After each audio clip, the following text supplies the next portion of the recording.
All right, everybody, it's about 5:02 p.m. We're about to get started. This is our Career Planning During Crisis webinar. Just a reminder to everyone, please stay muted. If you have any questions, go ahead and type them in the chat box down in the bottom center of your screen. And with that, I'd like to introduce our host, Tara Khan. Thank you, Chris. I truly appreciate that. And good evening, good morning, good afternoon, everyone, whatever part of the world that you're in. My name is Tariq Khan. I would like to thank all of you for being a part of this webinar. I'm also thankful to our panelists who took time out to be a part of this. And I also like to recognize two other organizations, nonprofit organizations that have been our partners in that, Ascent, and they are represented by Steve Pei, who's going to be joining us later today, and Open Tri-State, and represented by Imran Hussain, who will be joining us. So today our agenda is very simple. We want to make sure that we talk to you about our webinar. What is the purpose of this webinar? Why have we put this topic together? And when this webinar ends, what can you walk away with in terms of ideas and tips from our speakers? A discussion with the speakers is going to take most of the time. And towards the end, I would also like to introduce our nonprofit partners and talk to you about their organization and how you can get involved in these two wonderful organizations and keep yourself active and engaged. And towards the end, we'll have Q&As. Our team is constantly monitoring the chat box.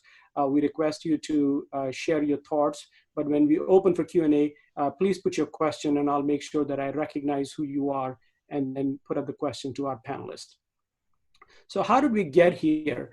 Before we start that, some important housekeeping items that you must look at. Make sure that the device that you're using, your phone, your laptop, your iPad, it's plugged in or you have enough battery or juice in there to last for this 1 hour.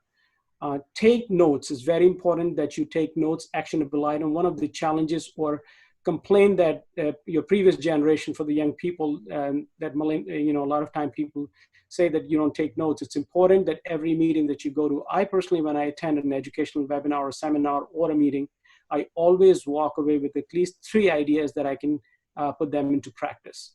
Connect with all our speakers on LinkedIn. They have given us the permission. You can check their profiles on LinkedIn and please connect with them. Use the chat box feature to ask questions, make any comments that you have, and interact with the speakers as well. And I request you to keep those comments short so we can read them. This webinar will be recorded. A link of the recording will be shared with you later on and in general public. And don't forget to provide your feedback via survey link, which will be provided to you in the chat box at the end of the webinar. So how did we get here? That's a question. I think for most of us, this is probably one of the most challenging times we have seen in our lifetime. From the job market to the economy, being locked in our house, this is a once in a lifetime event. Now we have choices.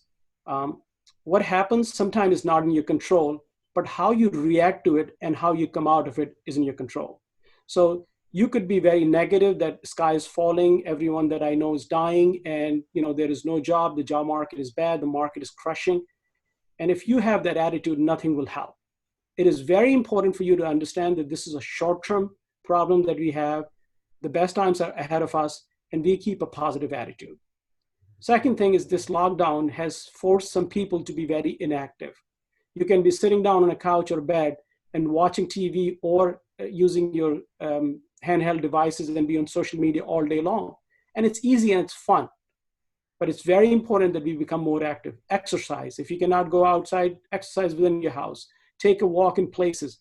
But to stay active, very, very important, because this is not only about mental fitness and physical fitness, it is about being a positive attitude. So it's very important to stay active. Now, a lot of people are complaining that I don't have much to do, and this is very depressing, and they go into a mode of not working. I personally believe this is the best time to network because people are home. They have time and they're accessible. So this is your opportunity to really connect with people. Now, let me shift to our fireside chat with our speakers. Let me quickly introduce all of them. And I'm not going to spend too much time in their introduction because when you go on their LinkedIn profile, you'll see a lot of information. My name is Tariq Khan. I am CEO and founder of Global Diversity Marketing and Global Diversity University. I'm also an adjunct professor of marketing and leadership at the NYU Graduate School for the last 15 years, and I'm proud to be a part of the NYU team. Along with me, I have Anna Mock, who is president of Ascend, the largest Asian American professional network organization. And she also has a day job where she's a partner at Deloitte and Touche. If I remember correctly, Anna probably was the first Asian woman who became a partner at Deloitte, which is a huge accomplishment. And I've worked with Anna closely. She's really a very dignified leader. Next would be Marion Brooks, who's also a friend. Marion is vice president and head of US diversity and inclusion for Novartis. Marion is a coach, a best-selling author, and a phenomenal speaker, and you'll find out very soon. Last but not least, we have Dr. Lisa Coleman, who's also very friendly to me now, and she is the Senior Vice President in Global Inclusion and Strategic Innovation at NYU. Before coming to NYU, she spent about 7 years at Harvard in the same role. But being an alum of NYU, she got her PhD from NYU, so she came back and she has been a great addition to NYU, which is the largest private university and I believe the largest international students institution in the world. So I'm going to jump right into my questions with the panel, distinguished panel that I have. And Anna, I'm going to start with you. You have a very diverse background, both as a professional and the president of Ascend, which is such a large organization with 60,000 plus network. You connect with many students. I know you got one at home who's a very sharp, smart young lady, Jordan. And you connect with young professionals in so many ways. What is your take on the job market and how do you see things today and going forward? Yeah, thank you, Tariq. First, for putting together all of us. It's good that actually Marion might not even know it. He was one of the first physical people I met with when on one of my last business trips. And clearly Lisa and Ascend has been such a big supporter with NYU. So, and of course the connection with you, Tariq, being on our board and being such an advocate for students. So thank you for putting us together.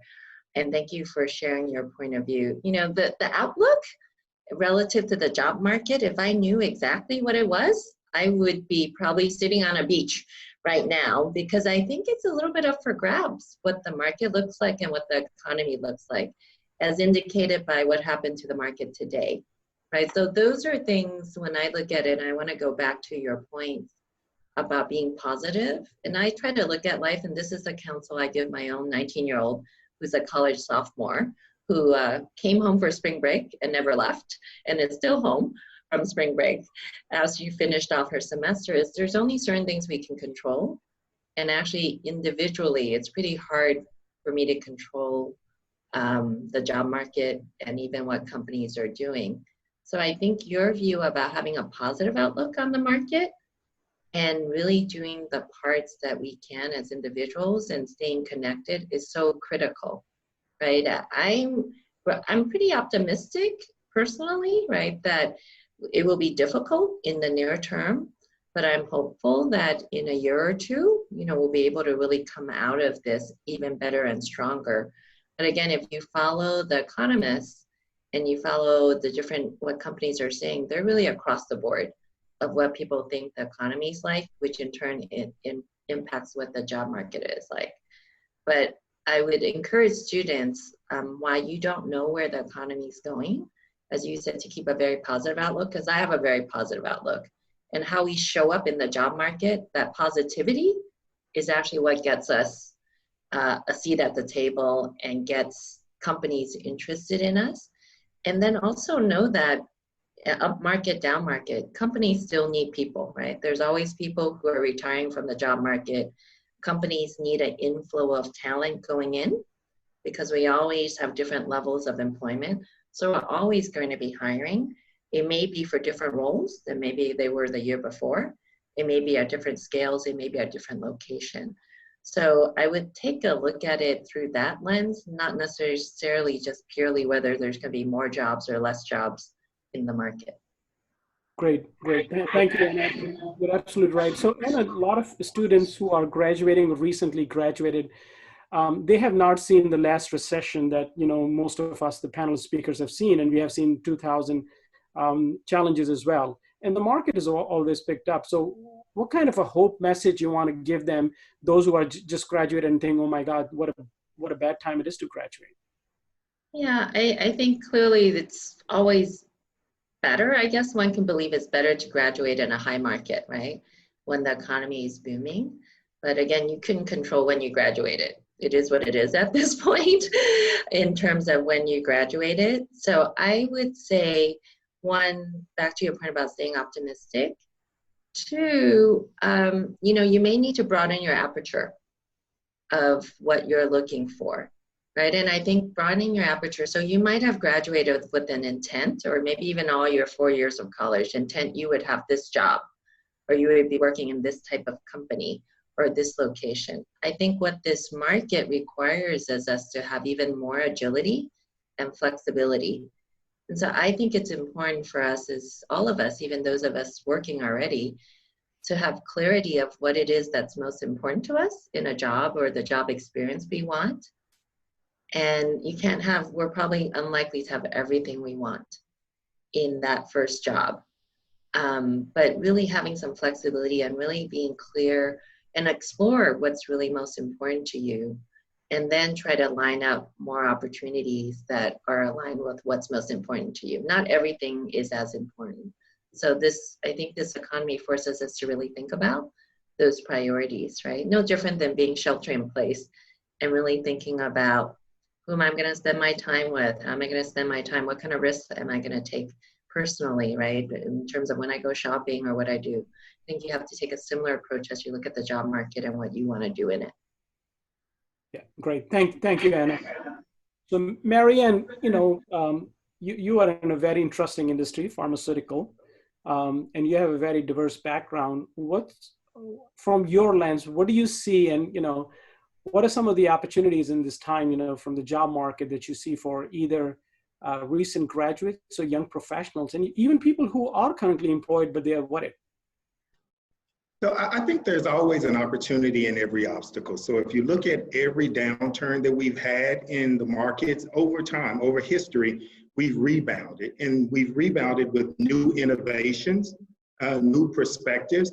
And so I think right now for young people, this is an opportunity to think about how you can make things different and better in the future, because those innovations are going to be required based on the new normal that we will have. So this is our new normal for now, but I think as time evolves, there's an opportunity to shape what that would look like. I think it's also important to stay active. And Tarek, you were saying, don't just play on your phone. Stay active. Involve yourself in these types of conversations. There's so many online courses, so many things that you can get involved in that can help you to continue to expand your thought process, give you access to people that you could connect with, and also to change or enhance your thinking about what your possibilities are and what you want to focus on in the future.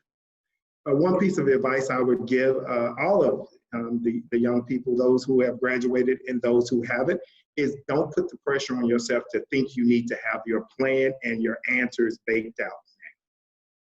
My daughter just graduated from college, and she was freaking out because she felt like she should have it all figured out. She should have the plan. She should have everything.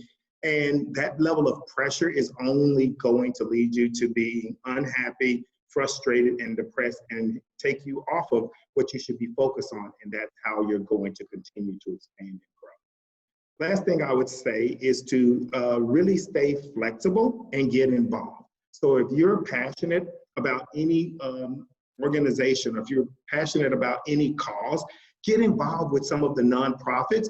Even if you don't have a job right now, it actually looks very good on your resume that you've been doing this work, and you can do work in the field that you're interested in and determine if that's what you want to do long term, but it helps you to continue to grow as well as help other people at the same time. And that always looks good to be able to speak from that lens in an interview. Great advice. And I know your daughter Morgan is one very smart kid. And yes, she's full of energy. I interacted with her. So question for you, Marianne, again, all all of it is not that bad. If you come to think about it, Amazon is hiring a lot of people, healthcare is hiring a lot of people, pharmaceutical is hiring a lot of people. So there are industries that are still, even in this time, hiring and looking for talent, isn't it? Yes, absolutely. And I would encourage people, if you're looking for a job, there's so many different online type of roles that you could actually engage in to, again, gain some experience as well as make money right now. And it also shows that you are proactive. A lot of people are going to be sitting and waiting for things to get better. You can start to craft your own plan on how you're going to make things better right now, how you're going to leverage those experiences and things that you've been able to focus on during this down time period to build for your future and your plan. The thing I would also say is people are hiring, have a plan though. Start to develop some type of plan. It's much easier to adjust a plan than it is to create a plan in a crisis. And so when my daughter was having like anxiety about not having a plan and not knowing what she was going to do, we actually sat down and we mapped out what she would like to do. And then we started to connect dots on things that she should be doing or people she should be talking to. And it reduced the anxiety and also increased her connections. Tarek was one of them. He's been mentoring her. So having those mentoring relationships.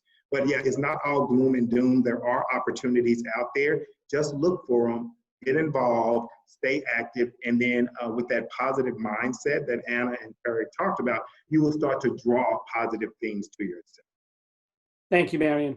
So Dr. Lisa Coleman, you have a very holistic view of the global job market, and especially, about the students. You have been with NYU for some time, and you have spent a lot of time with Harvard, and you interact with them. And I'm sure that, many students reach out to you, with different challenges and opportunities. How do you see the job market, and what advice do you have for these recent graduates, young professionals? Thanks so much. And I just want to say I'm honored to be on the panel with both Anna and Marion, and thank you, Tariq, for putting this together. It's really terrific to be here. And I also want to just say, I hope everyone's taking really good care of themselves. This is a really challenging time. And we also know that communities are being differently impacted. So stay safe, stay well, and take care of your colleagues and family and friends. So similar to what Anna and Marion have already said, we've had other kinds of downturns in the economy, whether that was, in 2008 or in 2000, 2001. And so we have recovered, but I think the key is, as both have said, we've recovered differently. And so now we're seeing the accelerated markets, right? Whether that's technology or sustainable energies or healthcare. This has already sort of been talked about.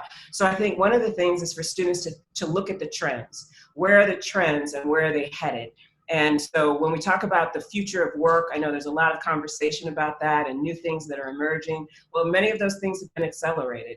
And the great thing about so many of our young people is they're actually, we talk about them being digital natives and being incredibly interconnected globally, right? I always say, little Johnny in India can now talk to little Susie in Canada at 4 and 5 years old. I wasn't able to do that, right? I had to send a postcard, and it took a very long time to get that postcard. So, right, so there are these opportunities now that that students, so I think making those global connections, networking as people are talking about, but also talking about those trends across countries and across companies, right? So using that time that you're on social media, actually then to figure out with your colleagues and friends what's happening in different industries and different areas. And that's about, right, creating those networks where you have people who are across industries. I think what's interesting about this panel, right, is that we have representatives from different sort of industries, and that those kinds of connections are really, really crucial. I also think that learning new skills, and I think it was Marion who said this, right, there are all kinds of online classes, lots of things have gone free in this remote space, and so really picking up skills. I know that some companies, some companies have partnered with other companies. So some companies have partnered with places like Amazon or Walmart because they've had downturns in their market. And so they're partnering with these other companies and furloughing their people. So really think about what kind of skills are needed now, but what kind of skills are going to be needed very soon. And so whether that's, and we already know a lot of these skills are already related to technology. And then the last thing I'll say about this is in terms of what students can do. The other thing is, I mean, these sound like very low hanging fruit, but attend events like this, right? Make sure that you're volunteering, even in the remote COVID space. What can you do and how can you volunteer for different organizations? Maybe and maybe 2 of the nonprofits that will be talked about later, and network there. And then also really reading, I think, about the kind of work, and I think it was Anna who said this, like if you're interested in a specific field, read about that field, because the other thing is there are probably all these other ancillary sort of jobs that could be related, and you develop those skills. And if I say anything about my own career, I've worked outside of higher ed, but I've also been able to take those skills and then apply them back to my current role. And even though it wasn't, you know, specifically this job, it's how do you take those skills and then and reapply them and then talk about that post-pandemic. I think it's a great advice, because I think Marion alluded to this earlier, that when you go for a job interview, when you connect with someone, go prepared, have a plan that, you know, what would you do in 30 or 60 days? People are looking for that. So one follow-up question, Dr. Coleman, that I have for you, because, you know, you work with a school, you know, our school is such a huge institution with 40,000+ students. They all have NYU degree, right? What can they do, you know, despite having a phenomenal school on their resume? What else can they do to stand out in the job market today? Oh, yes, of course. I think standing out is really key. And so obviously we talked about LinkedIn earlier. So leverage those social media platforms, which means you might have to revisit some of your social media platforms, right? Some of us use Facebook or Instagram for our personal communications. And now is the time to either convert those to professional or create new pages, right? Because you want to stand out in these spaces. Talk about the work that you're doing. Talk about the volunteerism. Host a webinar, right? Bring a few of your friends together and host a conversation. Utilize your college or university career centers, right? A lot of them have capacity, and so to utilize them can be super helpful for creating webinars, creating other kinds of opportunities. And then, of course, double down on your mentors, right? And make sure, as we've already said, that you have a plan with your mentors. If you think about Anna or Marion or myself, we're kind of busy people, right? We're not too busy for you, but we are busy. And so if you come to us without a plan, it's really hard, because we want to help you figure it out. But we need to know kind of where you're headed or what you're thinking about, right? And remember, mentoring is a mutually beneficial relationship. And so, so it's helpful if you have a plan, and then we can go back and forth on that. And then I would say, reach out and do informational interviews. If you want to stand out, if you want people to remember you, do those informational interviews. I always remember people who reach out to me and say, I just want to learn a little bit more about what you do. And then during those informational interviews, ask with whom else you should, right? Ask for connections, because it's not just enough. If I go and interview Anna, that may be really, really great, but I know that she knows some really terrific people. And so I'll ask, right? Who else should I be talking with right now? And who else can you recommend? And then, as you already said, Tariq, keep a positive attitude. Think of yourself as an asset, right? I always say that in the diversity and inclusion and belonging world and equity world, we are assets. And sometimes we, particularly in this pandemic, sometimes we can, you know, get a little down on ourselves. But remember, what you're bringing to your organizations, to your companies, you are a bonus, and just figure out what that bonus is, so that then you can talk about how you are an asset and what bonuses you're bringing. Great advice. Yeah, thank you so much. Anna, both Marianne and Lisa has talked about, you know, getting involved with a nonprofit organization. I have known you for many years. You have, despite having a very busy schedule, somehow you've found time to be involved in a nonprofit. And that's really, you know, an undertaking on your part. Can you talk about, you know, why it's so important for people to get involved? I wish I got involved in a nonprofit at a much younger age. But can you talk about it, that what value does it bring? And especially during these times when people get involved with a nonprofit organization? Yeah, thank you for that question. And it's definitely been a privilege. And it's through my nonprofit work that I've gotten to meet the panelists and yourself and some of the others speaking. Maybe taking a step back for me, I was I'm a first generation college grad, right? My parents were immigrants, did not have a college degree. So when I started in work and I started my career at Deloitte and have done many things at Deloitte, pretty quickly after a couple of years, I realized what a unique spot I was in and what a privilege for me it was to have this amazing career and work at a place like Deloitte. And I really kind of very early on wanted to give back, right? And I wanted to figure out a way how I could see myself as an asset to Lisa's, words, and then contribute back into the community. And I think what it's brought me so much more in doing that than I would say what I've given, because I've learned, I built great friendships, and I feel like that's actually, when I think about the shelter in place the last few months, is not only my day job of being at Deloitte, but it's a fact that I actually have extra purpose in working for Ascend and working for United Way and working for my other boards. And those things add so much color in my life that there's never a dull moment. So I bring that story because I think when we think about involvement, whether it's in a nonprofit or even selecting where we work, I think it's really important to show up with this very positive attitude and a set of, I'll call personal values that we bring to the table. We don't always talk about that much, but there is as humans, we have something that make us a very unique asset, very distinct and individual from each other.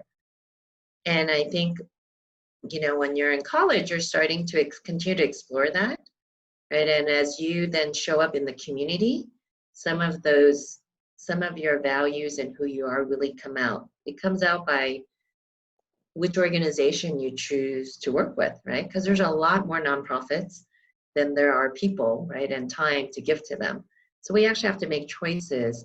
And so those things come through, right? What we choose to work with. If I'm really passionate about pets and animals, that's where I'm going to put my nonprofit time, right? For me personally, I'm really passionate about economic empowerment, about helping people reach their potential. So if you look at my history of things I've gotten involved in, it's all related largely to economic empowerment and access, whether it's helping with scholarships, where you and I, Tariq, were on an Asian American scholarship organization together, whether it's Ascend, about helping people reach their full potential so they can give back to the community, or helping other organizations raise money so we can alleviate poverty. So I bring that up because before you get involved, you actually have to hone in on what you are passionate about and what is your values. And it's not just picking an organization. For me, at least personally, it was never about picking an organization just because they have the most impressive board and people you can network with, because pretty soon that becomes very disingenuous, because that's not about a passion for what that organization's mission is. So get involved, but choose organizations that have a mission that you really feel passionate about, because then you're going to give it your all. It's like that class you take at university, right? That professor or that class that you're really interested in, it doesn't really matter that the workload is extra, but because it's so interesting and you're so passionate about it, you give it your all. And so it's important when you show up and get involved that you actually do give it your all for that moment, whatever you're willing to give, right? And it's very genuine. So that was a very long way to answer your question, but I think it's important because I always get asked, well, what should I get involved in? And I always say, I can't really answer that for you. You actually have to answer that for yourself and be attuned about what makes you unique and where your passions are. No, I think that's a great answer. And all I can say is that, Anna, me being involved with the nonprofit world, I mean, that's how we got connected. But I can tell you, whether you're a student, a young professional, or an accomplished senior in the business, when you get involved in nonprofit, you connect with people on a favorable basis. And the purpose should not be only networking. The reason you involve with a nonprofit because you want to give it back. But look at Anna, look at Marion, look at Dr. Lisa Coleman. These are the people that would be very hard to reach otherwise. But Anna really works with volunteers who are just, college seniors who come to Ascend, and they volunteer with us, and we have one-to-one connection. So you can, if you're volunteering with a good organization, you can have access to very high senior professional that you may have to wait a year to get connected with. So it's a very mutually beneficial relationship. And once you get involved, you really feel like you're giving back. So Marian, coming back to you, one of the misperceptions that I've seen with a lot of people, even young professional or students, is that, hey, I cannot get into pharma or I cannot get into retail because I don't have that educational experience.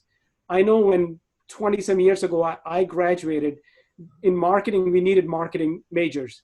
But I work with your organization in many capacities, and I know so many people who did not have pharmaceutical background, and they have important jobs. So can you please throw some light on that? It is not essential to be from a certain industry or certain education to be working. So, people with diverse background can apply to different places. Absolutely. I did want to just build on what Anna was saying about joining the nonprofits and making sure it's something genuine that you are interested in. Even if you're a working professional, because I know we have some young and as well as more seasoned professionals on the phone as well, get involved in your employee resource groups. It's one of the things that really helped to separate me from the crowd. So if you're looking for ways in this new environment to separate yourself from the crowd, is to get involved in something that you're passionate about and also make a difference for other people. So I led our African Ancestry and Employee Resource Group for a number of years when I was in sales and in marketing. And it actually gave me a platform to really demonstrate the level of leadership that I had by creating initiatives and programs that helped all the employees, and it accelerated my career significantly. But to the question that you asked me, as far as the misperception, so most industries have multiple jobs. So if you think about the pharmaceutical industry, I'll talk about that. So I am new to D&I, so I took over the D&I role in 2019. Before that, I was on the commercial side, so I was a head of marketing, head of sales, and all those things. So it's pharmaceuticals, but they have sales, they have marketing, we have finance, we have clinical, we have operations, we have IT. So every job that you could think of, there's an opportunity in pharmaceuticals, but I find so many people that say, oh, but if I don't want to do pharmaceutical sales, I can't be in pharmaceuticals, or if I'm not a researcher or a doctor. And it was said earlier, do some research on the industry. I think Dr. Coleman said that, do some research on the industry, and then you'll have a better understanding of what the true opportunities are within those areas. But it's not just sales when it comes to pharmaceuticals. There are a lot of different opportunities. And even like Google, you don't have to be a tech person. One of my best friends is an executive at Google, and she always gets these questions around jobs, and it's all about tech. And she's like, well, we have marketing, we have sales, we have finance, so there are more opportunities. Thank you, Marian. And by the way, earlier Dr. Coleman talked about LinkedIn, and I am going to share a very specific technique about LinkedIn that all of you should be very interested, whether you are a serial entrepreneur, you're a young professional, or a student, that may help you excel in your own social media activities. So Anna, even in this time, the challenges that we are facing, there are a lot of people who are already employed. You're going to promote many people within, many people will get promoted within their jobs. What activities can people get involved right now? And definitely Marian talked about getting involved with your employee resource group and your business resource group. But what activities can people do right now, those who are employed, to stand out in their company and give a message that I'm kind of a talent that you should hold on to? I think, I don't think that changes significantly from an up economy and a down economy, at least my view. Some of the key tenets of what does a leader look like still apply, right? I mentioned certain things like being able to show you are agile. So your job description may be this, but being able to show you can stretch your boundaries of what is in your stated job and helping out in the company, I think is very important. Clearly in this COVID-19 era, I think being able to demonstrate to your bosses that you are a problem solver right? That you are thinking about the business and thinking about all the challenges that the business has, whether it's, you know, growth issues or what the customers are facing, and understanding that. So in many ways, I think Marianne talked about, you have to be a student to a certain extent, right? Regardless of where you are in your career, you have to be constantly learning about the industry that your company is in and about your specific job role, because all of those are changing in this market. So being able to demonstrate that and getting involved in different company initiatives that allow for that, ERGs, as mentioned, or business resource groups is a big venue for that. But I would take advantage if your company has gatherings, right, virtually even now, right, of getting employees together to participate in dialogue on whatever the topic is. I'd make sure I participate in that and be in the know, right? Because you gotta, one, you have to be interested in the business to do well in the business. So that's a way to make sure you are, one, not only demonstrating the interest, but learning about the business.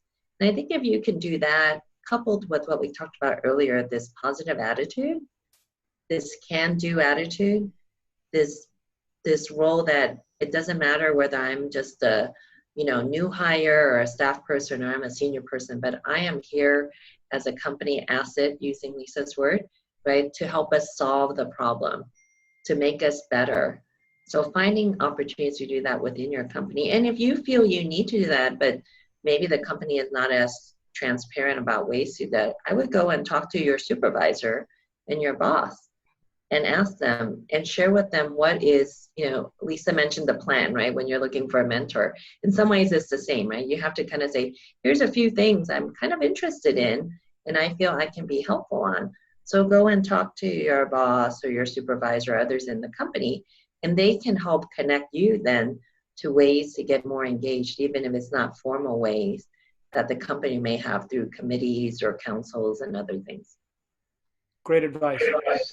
So Dr. Coleman, you know, we have spent our career in diversity and inclusion, and it is always a very important thing and essential, and many people look at it differently.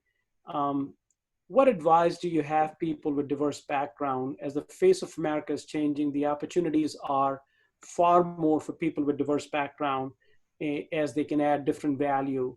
What advice do you have for a multicultural young woman out there listening to this? How could she stand out?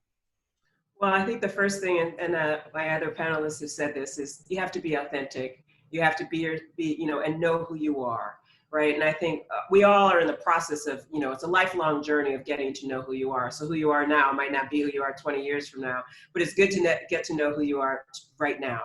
And that speaks to what Anna was saying, because then it can determine what kind of company you want to work in and who you want to work with. So also, as I said before, right, study the company, do your research, figure out, right, where their commitments are and what they're committed to. We know from research that diversity and inclusion leads to better products, better outcomes, et cetera. And a lot of companies and organizations are learning this as well, because those companies that didn't diversify in certain ways, well, they're not doing as well, and some of them may have disappeared. And so the question is, right, then you can look at where those companies are. There are all kinds of indices and information out there about where companies are in thinking about diversity and inclusion, including whether they have, right, ERGs or BRGs, and how well those BRGs and ERGs are not only supported, but also the function that they have within the organization. So I think, you know, there have been these calls, and some of our young people are, you know, I have to say, see, I work with generations, the millennials and Generation Z. So I know sometimes it's troubling for others, but I have a true love, and it is really younger generations. And the alphas are those 10-year-olds giving speeches. So I'm not sure we're ready for them yet, but they're definitely coming out. So, and you, Dr. Coleman, you're very familiar with 34 different gender orientation, self-orientation. Exactly, right? And you so have the two, male and female, and there are 34 plus. 34. So it's a new wave of diversity. Many of us, and I say even as a diversity expert or whatever. Sometimes I get information just like I did from our survey, finding out that there were 34 different genders and sexual identities. And I was like, I didn't know that. And so, and so this question about, there have been these questions from some of our younger people, show me your boardroom, right? And I think when people started talking about diversifying their boards, that was one thing, and it was coming from different places. But more and more, we're actually seeing some of our young people ask those questions. So I think for young people, it's to ask the right questions. It's to make those connections. And then again, as I was talking about before, in terms of informational interviews, those can be super helpful in determining, the company, the climate, because often you want to know what kind of climate you're going to enter into. Some of us want to go into a climate and we want to do battle. We want to win the day. Some of us want to go into a climate where, it's more of a soft landing. And again, that's about knowing yourself and knowing what you want to do.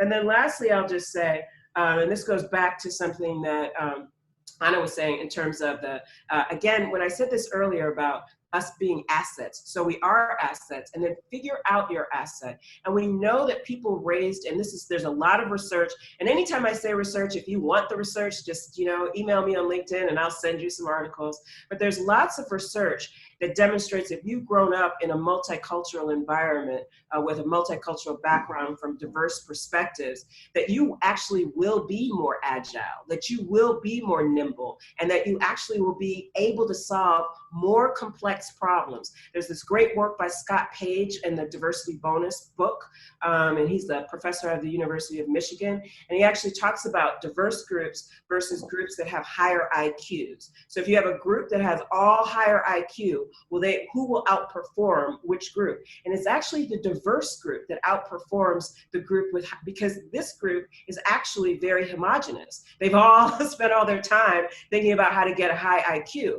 This group is diverse, and so they're going to approach a problem or a concern or whatever it is from a variety of different vantage points, and thus come out with a better solution. And many, many companies are looking for that. So figure out your asset, figure out how nimble and agile you are and what kind of problem solving you are, and then use those skills. And again, as I've said before, think about your skill recoding, If I've grown up in a multicultural environment, it's not that I go in and say, I grew up in a multicultural environment, so that makes me agile and nimble. You have to describe the skills that you've developed, I developed these skills because I was in this environment and I did X and I did Y to demonstrate, how you develop those skills over time. I'll give you one concrete example. When I was in high school, we had a number of conflicts. I went to a private elite high school. So we had some conflicts. And in that school, I became a leader, a student leader early on. And so then when I was going to college and I was interviewing about all these colleges I was going to, and they were like, do you have any leadership experience?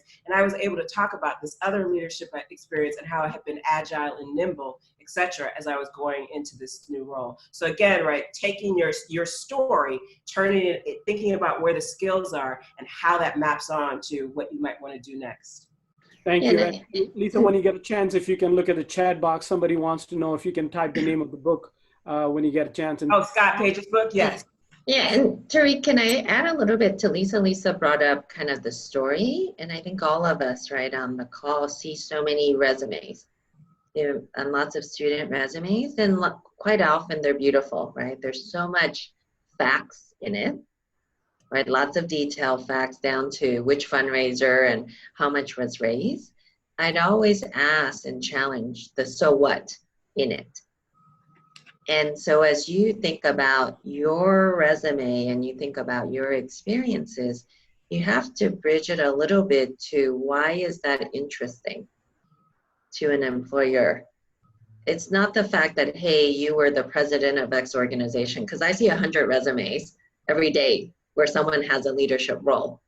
What I want to get to is, what did you get from that? And what is the learning of that? And what does that tell me about the essence of what you will be like as a colleague and as an employee? So what is your story around that experience, not just the experience itself? And sometimes that subtlety gets lost, Because we're all so much into focus about just putting down the facts about ourselves, but we have to bridge it for the person. Just like I know after this call, a bunch of people will LinkedIn all of us, and each of us will have to make a choice.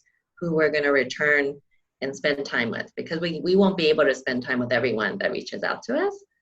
So somehow through those interactions, you have to give the recipient, whether a boss, whether a potential employer, where is that connection point of the so what, right? What is going to bind us as individuals, whether it's because I'm going to learn something from you or you're going to learn something from me, and I can help you in this way because we have a common connection or a common value set or a common way to look at the world. So I think those things are very important. And I think Lisa talking about how we increase our, for Ascend, we've been using this conversation of fluency, right? And being quite conversant, you know, now in the current environment, more about race, but I think about humans, about human characteristics, right? How do we become much more conversant in that? Because we're all still learning. Even those of us that live D&I every day, I'm learning something new every day. And I'm finding, I thought I was pretty skilled, but my gosh, maybe I'm not at the PhD level yet that I thought I was. Maybe I'm just at the high school level.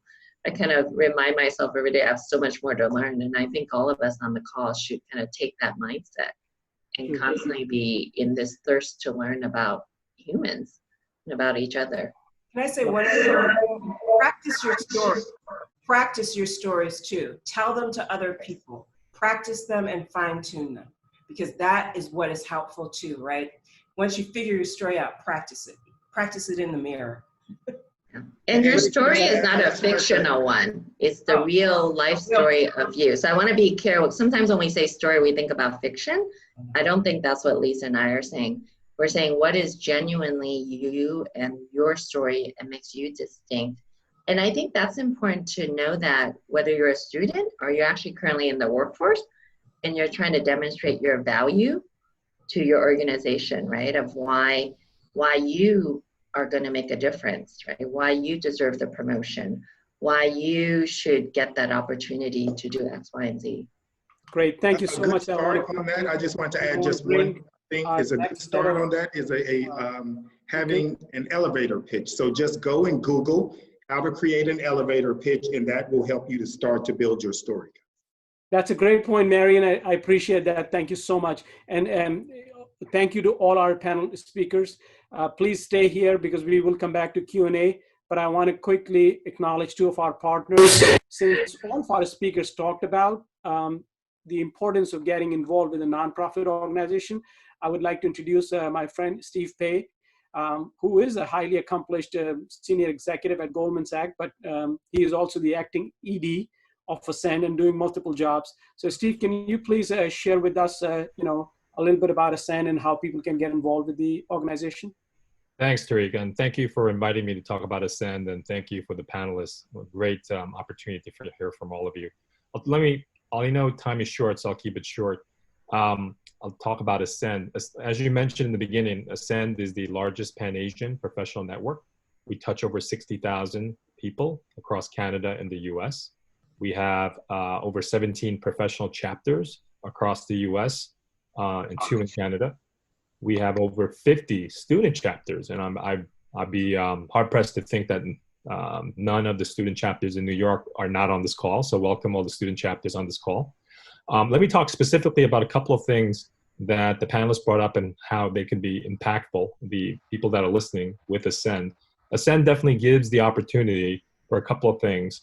As we face a time where we need connections and we need to network, and network for many different purposes, I do think that there's an opportunity to get that through Ascend. Ascend has launched a couple of programs that will be very important for the members here, which is, one is Ascend Cafe, the ability for senior mentors to mentor students and young professionals. We've launched that beginning of the year, and we actually just launched that with actually the support of NYU as well recently for all the students. So we have a student version of Ascend Cafe as well as a professional edition. So please be on the lookout for that. And to get these benefits, I encourage you to come to Ascend Leadership website and sign up as a member. In addition to that, Ascend has a 501c3 nonprofit. The nonprofit has been very active this year on a combination of different functions, including fundraising as well as scholarships. So I want to mention for all students out there, we've launched a needs-based scholarship understanding the concerns and the situation that some students are in right now. So if you go to our Ascend Leadership Foundation website, you can apply and understand the criteria for the scholarship. Those are two of the key things I wanted to highlight, but I do want you to think about also not just becoming a member and taking advantage of all these opportunities, but also volunteering. Ascend has many volunteers, and we benefit from the talent of volunteers. We also think the volunteers learn a lot by learning about leadership skills, domain knowledge skills, because it gives them an opportunity to practice some things that they may not have in their current job and roles. So one of the great things about Ascend is provides volunteer opportunities for our members, and gives them the opportunity to interact with highly accomplished professionals as well. So thank you. Thank you, Stephen. I fully endorse Ascend. I'm a part of Ascend, and Ascend has really done phenomenal things to me, both in giving, getting, and assisting, and giving back to the community. Now, I would like to invite another friend of mine, Imran Hussain, who is the president of Open Tri-State. Open is the entrepreneur of Pakistani organization of Pakistani Entrepreneur Network.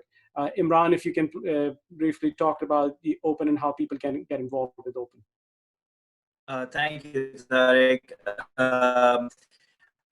First, I just want to thank you, Tariq, for putting together this fantastic event. I have to say, I started my career about 20 years ago, but I listened to, Matt about who prepare well and talking about, volunteering and participating in a really genuine way, and being motivated and driven by your passion. And then Lisa on problem solving. I mean, there's just so many themes here that I think are truly valuable, not just to people who are early stage in their careers, but much broader than that as well. So thank you for that.